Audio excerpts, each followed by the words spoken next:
Hello, and welcome to Notary Life with Kimmy. Well, hey guys, today I am doing an apostille, and I thought I would come to you and share some tips with you that you must know when doing your apostilles, okay? So I have about 6 other videos on my channel that deals with apostilles, but today, again, I have some reminders that you must know, so I'm going to get right into it. The first one is you want to make sure that you have the correct amount to pay the government when you take it to your Secretary of State office. So for example, in my state, it's $3 per document. If I send more than that dollar amount, they will refund me. But there are other states, when you send in more than that's required, if your state charges $5 per document and you send in $10, they won't even process it because they don't issue refunds. So you want to make sure that you know how many documents your client needs to have notarized, or apostilled rather, apostille. So for example, my client has a 3-page document. So it's not 3 pages, it's just one document. The one document consists of 3 pages, okay? So when I go to pay the state of Georgia, it's going to be one fee of $3, even though I have 3 sheets of paper, okay? So that's a document. You need to make sure you're clear on that. The second thing is you want to make sure that the notary, in this case it was myself, notarized the document correctly. If they do not notarize the document correctly, it will not go through the Secretary of State. That's what the whole process of the apostille is, confirming the notary and confirming the notarial duties were done correctly. That means either you put an acknowledgement on the form, or either it has an acknowledgement, or either you added a jurat, or either it has one on there, okay? So you need to make sure that the notary signed it correctly. My name is Kimberly Y. Nunnally, and that's how I sign. If I sign Kim Y. Nunnally, that is not acceptable. If I just put a K in Nunnally, that is not acceptable, because they're matching the signature that you have at the state office with what is on the document. So you got to make sure the other notary signed it correctly. Now you may say, well, how would I know that? Well, one clue is I try to look at their stamp, the way they stamped it. So if their stamp says John R. Smith and they only wrote John Smith, I might question it. Do they need to have that R in there? Okay, so that's another tip. Another one is you want to make sure you have all of the information correct about the client. Okay, for example, I am waiting right now on an apostille from the state of Tennessee, and the client called me and said, hey Kimmy, I didn't get the document, and what's going on? So I ended up calling the state of Tennessee on their behalf.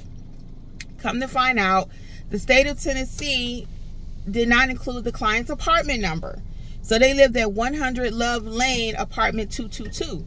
They forgot to put apartment 222. So the process that the state of Tennessee told me is that it will go back to them once it goes to the apartment complex. Now, some apartment complexes, and this is what my client said, as well as Alexis, our other trainer, that when it comes to the apartment complex, if they forgot to put the apartment number, that they will automatically give it to the right person. So that being true or not, I don't know. I have had that happen before. But just in case it doesn't happen, the state of Tennessee process is it's going to go back to them. It has to go through 2 post offices internally within the state of Tennessee. Then it has to go to the regular post office. So there's 3 different stops before it gets back to my client. So it's a hot mess when you mess up something, I'm telling you. And the lady at this Tennessee Secretary of State, she was so nice. She was so nice. I was like, bless her soul. Because she said, oh, I forgot to put the apartment number. I'm thinking to myself, yeah, my client is waiting on this document, you know? So all that being said, though, make sure even when you're filling out the form that you write everything. Make sure you include the apartment number. Make sure you include the phone number. Make sure you include who it's going to. Okay, what country is going to. In this case, my document today is going to Brazil. Okay, so this is my form I have to fill out. That's my form I have to fill out. So on the form it asks, where is it going to? It's going to Brazil. How many documents? What fee? So in my state, I can prepay. This is called a prepayment voucher. I can prepay the state fee. Sometimes you have to go and get a money order. So do you have the correct money order? Again, If it's only $5 and you end up sending $10 per document, they may not process it at all, or you may be taking a loss because they won't give you your money back, okay? I see something on my camera. I was trying to make sure it wasn't on my lips. So anyway, these are a few of the tips that I came up with for apostilles this morning, and I thought I would share it with you. But again, you really want to make sure all of your ducks are in a row. You also want to make sure you have your document with you. So this morning I have my prepayment voucher that I'm going to pay the fees with, but then I did a double check. I said, let me make sure I have the documents, because imagine me getting all the way to Atlanta and I don't have the documents. So I try to put everything together. So in this case, my client actually left me a folder. So I have the folder that they left me, and I have my prepayment form, I have my 2 documents, and now I'm going to go and take it to the Georgia State Clerk office and pray that everything is correct. Again, double check all your information. It's how are you going to pay for this too? Do you have a business credit card? Okay. I don't particularly like to use my checks from my business account because I don't want the state holding it for 2 or 3 years, right? I want immediate processing. That way it helps me on the back end with my banking. So I typically will use my debit card that I have for the business, and that's how I prepay the voucher. Now, before I knew about the prepayment method, and your state may not have that, you may have to get a money order. You may have to. If you have to get a money order, though, again, how are you going to pay for that? Are you going to use cash? Are you going to use your debit or credit card for your business? So now is the time to start thinking about all of these different things. How are you going to make payment?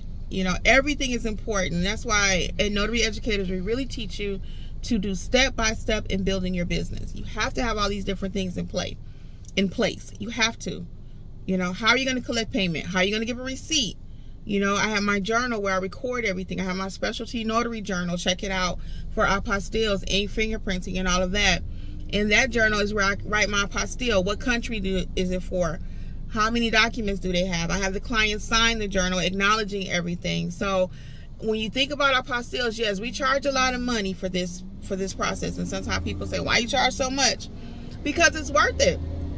It's a lot involved. It's a lot involved. Short version, I had to notarize the document, make sure it's okay.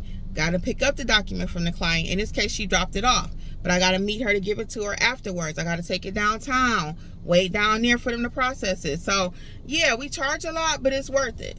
Again, this is a service, premium service. And if you're doing it with quality work where your client don't have to question it and they know it's going to come back correctly, they don't mind paying you.